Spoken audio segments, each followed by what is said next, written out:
Hey everybody, this is one us, meaning we are one people and one mind with one purpose.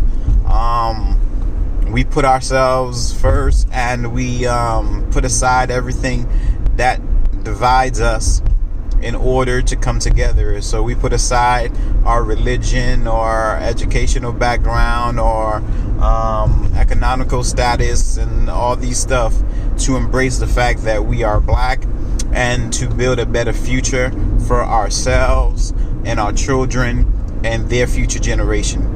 But this is very important for us as blacks and Haitians in particular.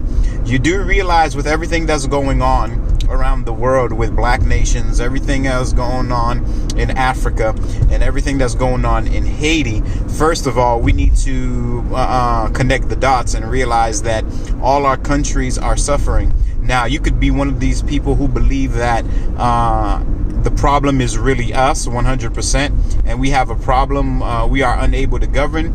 Or you can be a realist and understand history and study history and reality and realize that white supremacy is a pain in the rear end. So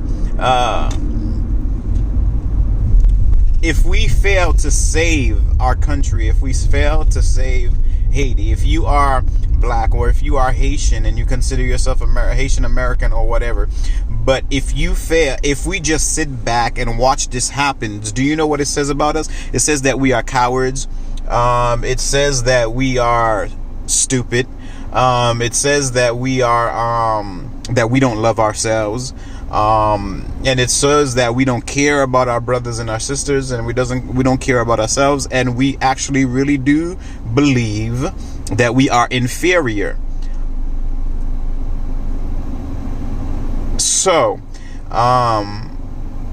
it is our responsibility to save ourselves and to save our people, to save our brothers and sisters. It is totally and completely our responsibility. The responsibility doesn't fall on anybody else, and everybody else knows that except for us. If we fail to act, if we fail to unite, and if we fail to get our minds right and save our people and save our country, it will prove that white supremacy has really, really, really fucked us up tremendously, and that we don't care about ourselves and we don't believe in ourselves. We just weak, and it is what it is.